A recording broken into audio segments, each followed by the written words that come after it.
I'm writing here to unburden myself, seek support, and maybe receive some valuable free advice. My husband and I are both in our late 40s and have been married for more than 24 years. We have 3 children, 2 girls, and a boy. To protect our privacy, I won't go into too much detail about us, just enough to explain the situation. For the first 16 years, we had a wonderful marriage. It was during that time that a brief, poorly thought-out affair from my past with an old boyfriend was revealed to my husband by the ex-wife of that old boyfriend. Let me try to explain things as best I can. About 7 years into my marriage, I attended my 15-year high school reunion, and my husband joined me. I was part of the alumni committee, and I returned home 6 days before the event. My daughters accompanied me, and my husband flew in to join us the night before the main event. He and I attended the reunion, and we all stayed with my parents. However, when I was without my husband, I reconnected with my first serious boyfriend, whom I'll refer to as Reed. Reed and I had inappropriate contact multiple times that week. At the time, Reed was also married with 2 children of his own. He claimed that his marriage was falling apart and he was unhappy. In contrast, my marriage was loving and fulfilling. Reflecting back, I believe I did it to recapture some of the excitement from my youth.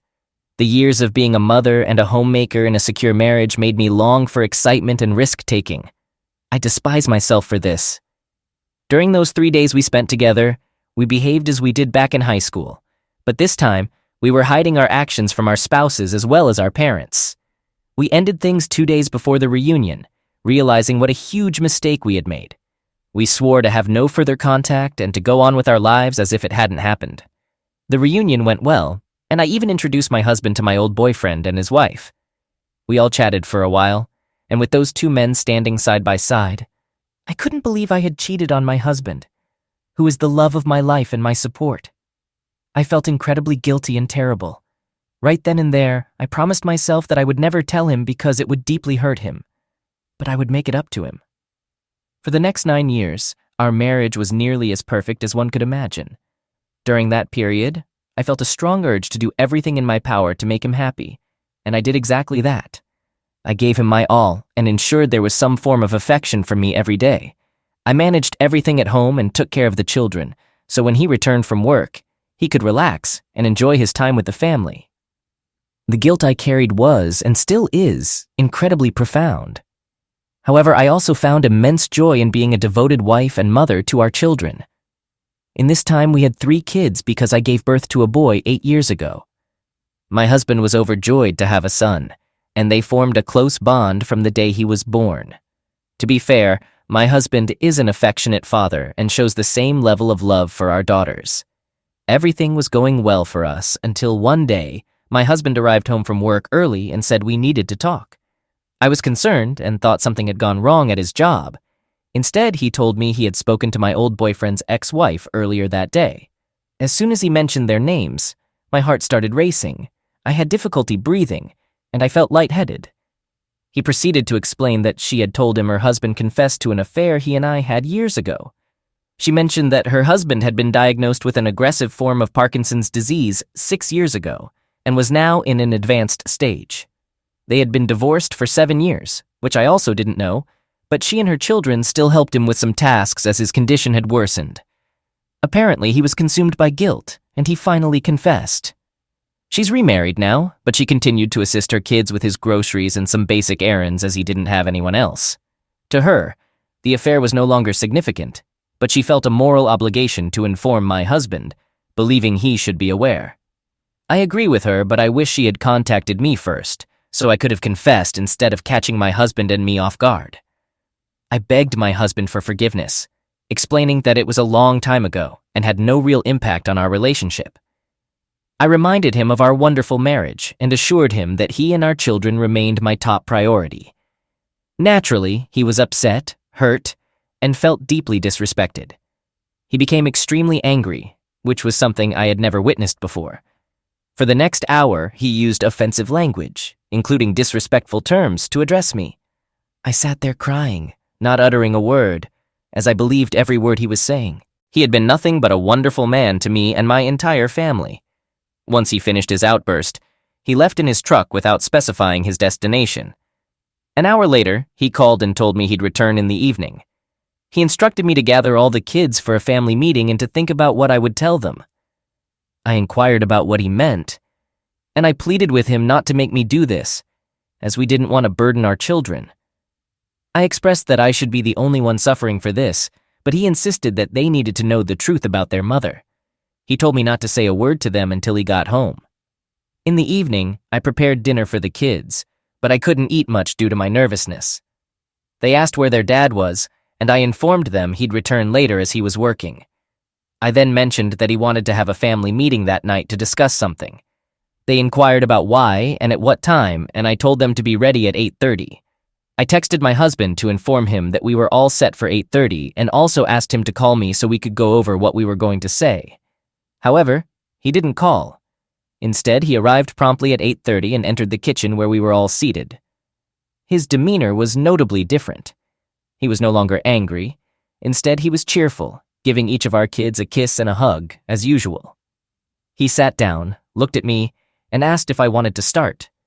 I attempted to speak but couldn't. Tearfully, I said I couldn't do it. He then proceeded to explain to the kids in simple terms what I had done. My daughters began to cry and express anger, while my 8-year-old son looked bewildered and frightened. My daughters asked when this had all happened, and I told them it occurred years ago, and I couldn't recall the exact year. My son, with a fearful expression and tears in his eyes, asked his dad if he was going to leave us. Hearing this, I began to sob, uncertain about what my husband would say. Thankfully, he assured our son that he wasn't leaving, but mentioned that he would be sleeping in the spare twin bed in his room for a while. He asked our son if that was okay, and our son eagerly replied, "Sure, Dad." My husband explained to the kids that things were going to be challenging for a while, and he wanted them to understand that things between us might not be quite the same for some time, if ever. He assured them that things in their world would remain unchanged and advised them to bring up any discomfort to us so we could address it promptly. Our marriage was never the same after that day, and it took nearly 13 months before we began to regain some sense of being husband and wife. It wasn't full intimacy, but he gradually allowed some forms of physical contact. This continued for the next 3 months, but only when he was in the mood. He wouldn't initiate anything with me, but I would push things as far as he'd permit daily. Eventually, we did start sharing love again, but he couldn't do it while looking at me, and the tenderness wasn't the same as before. He explained that when he saw my face, he imagined my old BF, which immediately killed his excitement. I didn't quite understand this, but my therapist mentioned that it's not uncommon. She said that for some men, this is a way to regain their masculinity that was compromised by the affair. While it might seem selfish and one-sided on his part, for me it's a turn-on for some unknown reason, and I eagerly anticipate these moments. Nonetheless, I wish we could return to the way things used to be. My husband was so giving before and always made sure I was satisfied. Now he doesn't seem to care about my feelings, and I think he just uses me as a way to release his desires. He's told me that he won't do things for me like I do for him, if you catch my drift. To him, I somehow feel permanently tainted in that aspect. It's bizarre, I know, but that's how things have been for the last 3 years. I've grown accustomed to it and accepted it as our new normal. All things considered, everything was going pretty well between us until this past January.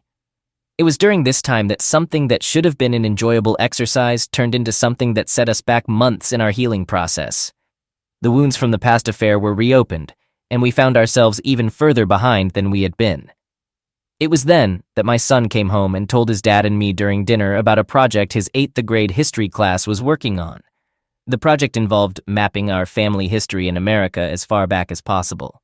The teacher suggested that students could use reports from genetic testing companies, but it wasn't mandatory. He said his friends were planning to use them, and he wanted to do the same. My husband suggested that we should do it, mentioning it's something he's been interested in for a while. I smiled and agreed with them, and we finished dinner, spending the rest of the night watching a movie. My attention wasn't really on the movie, though, as my mind was occupied by something else. Something I knew could potentially jeopardize everything we had worked hard to rebuild up to that point.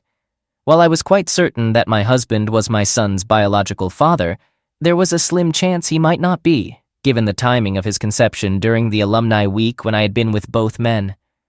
I know what you're probably thinking and I understand your perspective, but I want to be honest. After the movie, my son went to his room and my husband and I began getting ready for bed. It was at that moment I asked my husband to sit down with me because I had something important to tell him. I then explained precisely when the affair took place and mentioned the slight possibility that our son might not be his biological child. He buried his face in his hands and then shot an angry glare at me. I wasn't sure what he would do next. He got up, packed a bag, took his shaving kit, and left. I asked him to stay and discuss it, but he just left. I didn't want to alarm my son about what was happening, so I let my husband leave without resistance. I called and sent him texts, but he didn't respond until the next morning when he called to say he was coming home to talk. I felt a sense of relief and believed we could work through this, given all that we had been through and the progress we had made. When he walked through the door, I grabbed him and asked him to look into my eyes. He hesitated, but I held him tightly, locking my arms around both his arms and his midsection. Eventually, he looked at me, somewhat frustrated, and I told him, "You are the only man I've ever loved." I said I was willing to do anything for him, and he knew that. Then I explained that I was 99% sure he was our son's biological father, and that I had only brought this up so he was aware of the slight risk. He asked if I was done and then said, "Why didn't you tell me this 4 years ago when I found out about your affair? Or better yet, why didn't you tell me this 13 years ago, right after you had the affair? Or even better yet, why didn't you just not cheat with your old BF and be a decent wife to me and a good mother to your children?" This broke me, and I cried, saying that I would change things if I could, but I couldn't. I could only control my actions from now on. He then explained what was going to happen next. He explained that the entire family would take ancestry tests, and if our son's test came back negative, he would be the one to tell him. Then he would divorce me, and I would give him full custody of our son. I agreed to this, but told him I was confident that he was our son's father. I also asked if we could still share our bed and continue our relationship where we left off. He refused and said I would need to sleep on the pull-out couch in our bedroom for now.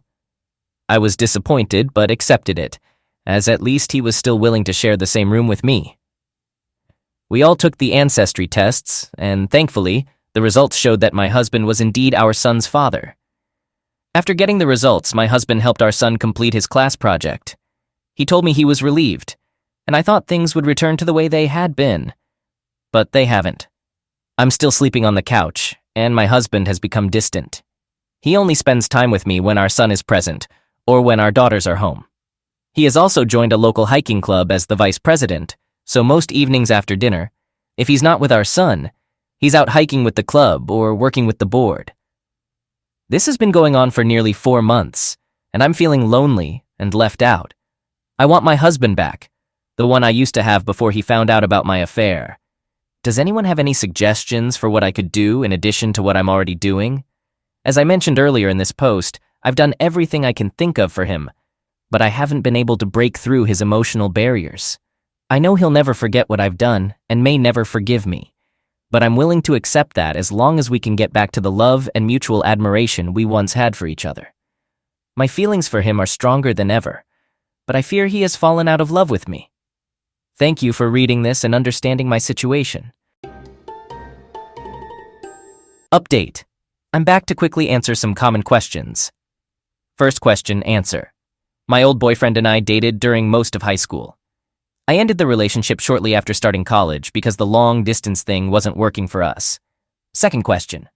I reconnected with him when I returned home, and that's how we got in touch.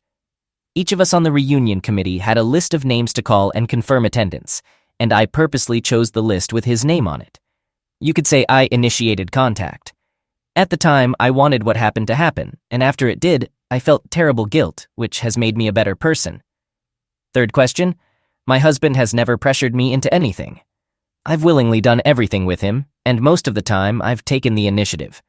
While I do wish he'd hold me and show me affection as he did before, I've accepted our new life and appreciate any attention he gives me.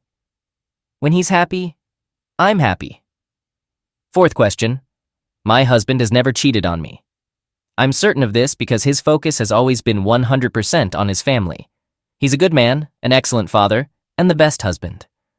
Although our relationship has changed, I'm sure most women here would envy what I have and gladly trade places with me.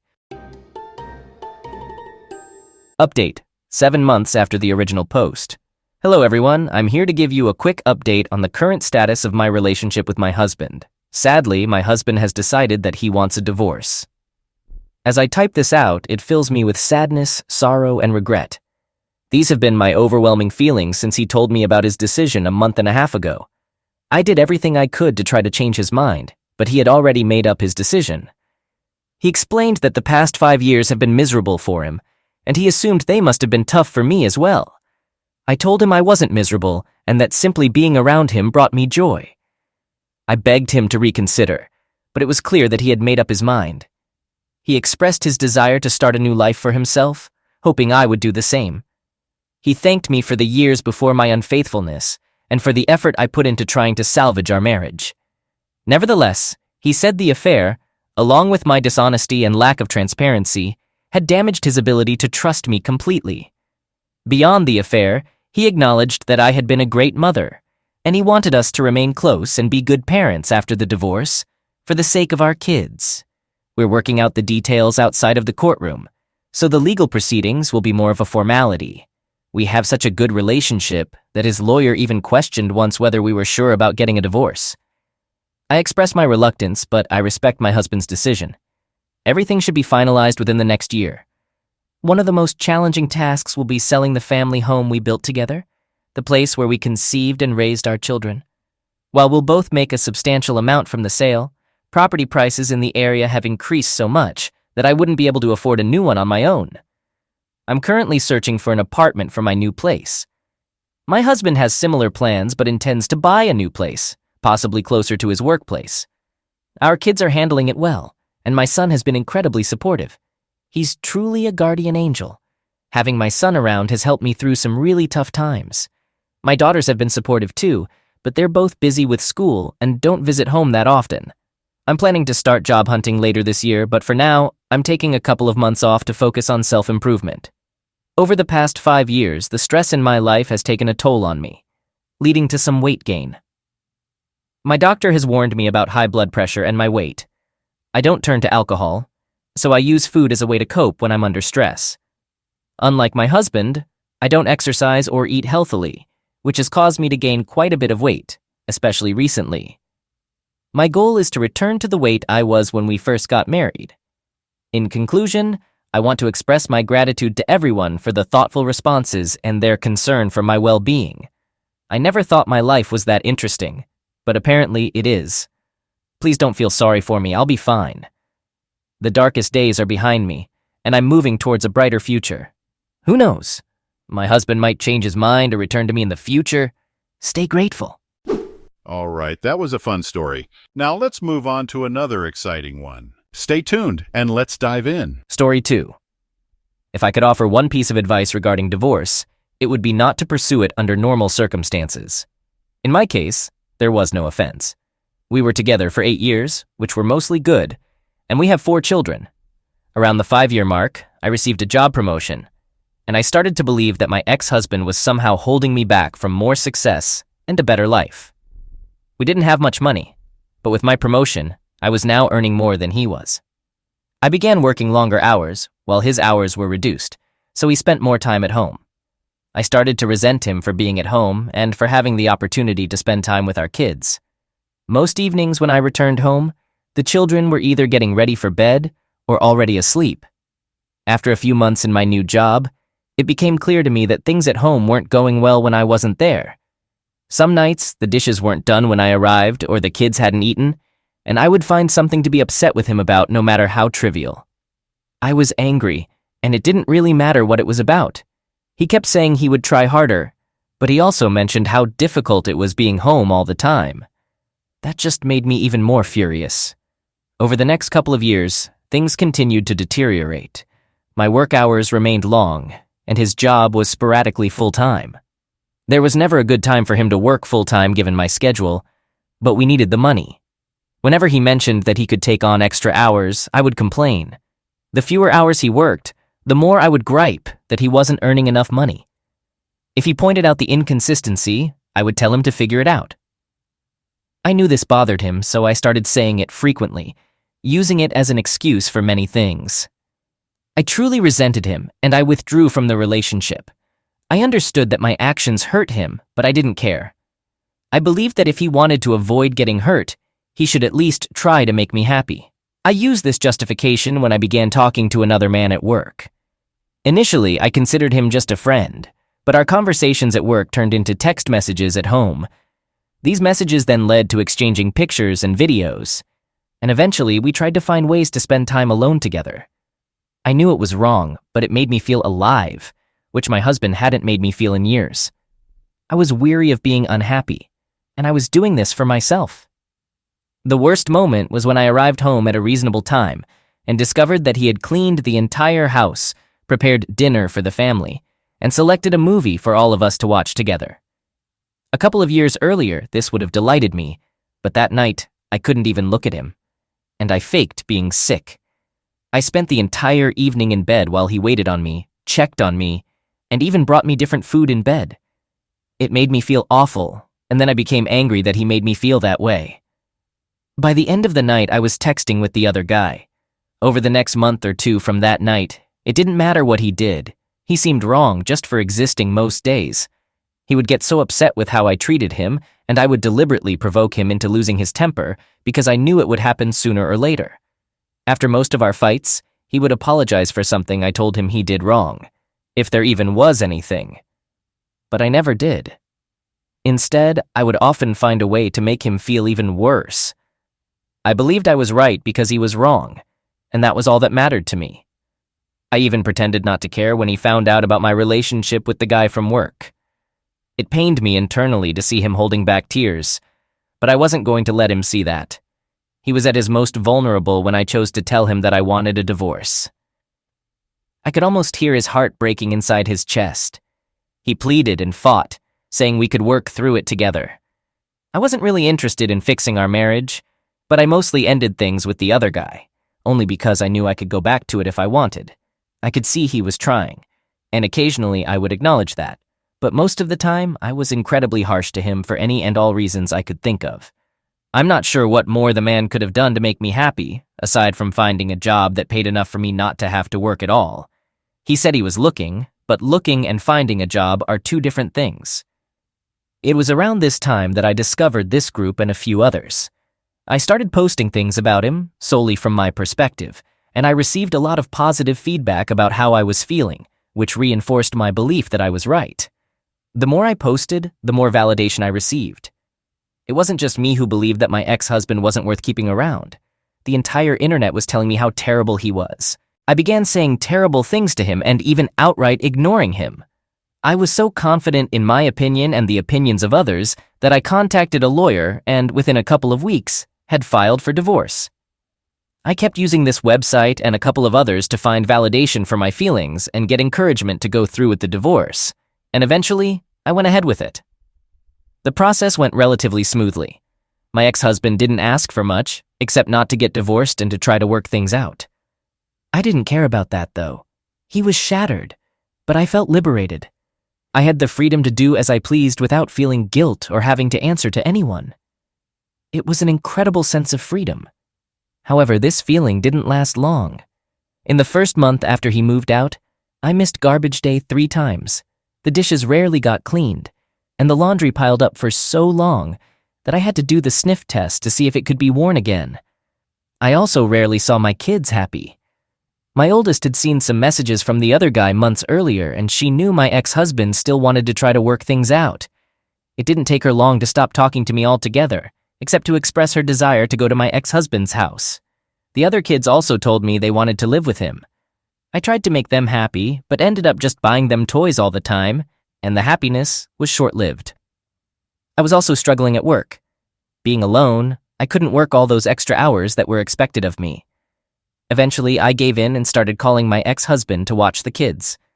He always came over as soon as he could, asking if I needed anything. When I returned home, I'd find clean dishes, laundry done, and even dinner prepared at times. He didn't say much after I got back, just advised me to call him if I needed anything and left. He always looked so sad when it was time to go. Finally, after a couple of months, my friends convinced me to go on a date. It was for dinner and a movie, and I was initially excited and hopeful. But during dinner, an overwhelming sense of guilt started to consume me, and it got so bad that I didn't even make it to the movie. About a week later, after shedding countless tears, I found myself on a therapist's couch. I recounted everything that had transpired, starting with the work promotion. The therapist didn't agree with me or the encouragement I had received for the divorce. I ended up visiting her office 2 and sometimes 3 times a week. The more I talked to prove that I was right, the more I began to realize how wrong I'd been. It was truly heart-wrenching. I'm not sure if I had ever cried as much in my whole life as I did in the first month in her office. After spending around $2,000 on therapy sessions, I came to realize that while my ex-husband had his faults, I had far worse flaws. I did so many terrible things and said awful things that I wouldn't want to be with me, yet he did. I still remember a moment when he asked me during a meeting with the lawyer not to proceed with the divorce. However, I went through with it, and later, I boastfully shared on this platform how great it felt. I was completely wrong, and now I can see it. A couple of weeks ago, I approached him as he was leaving the house and asked about the possibility of getting back together. When he looked at me, his eyes welled up with tears and a couple rolled down his cheeks. He explained that he didn't know if he could. He said that the pain had been too much for too long, and he feared that if we reunited, I might hurt him once again. He mentioned that he had always hoped I would realize how much he loved me, up until the moment I signed the divorce papers, and he released an exaggerated sigh of relief. He confessed that this hurt him more than anything else, and that he wasn't sure if he could ever trust me again. I don't blame him. I essentially broke a man who, looking back, was a great husband. I deprived my children of having a wonderful father at home, and I took his children away from him. As for myself, the one who pushed for divorce in search of happiness and freedom, I now spend most of my free time either sitting at home or on a therapist's couch. Please don't solely rely on the advice of anyone on this website or any other regarding divorce. If your marriage is going through a rough patch, start by examining yourself and consider making changes. This advice is for both men and women. Divorce is not enjoyable, and life post-divorce is not a walk in the park. Witnessing your husband broken and your children perpetually unhappy due to your actions is one of the most painful experiences I can imagine. I wish all of you the best, and hope you'll give your marriages a second chance.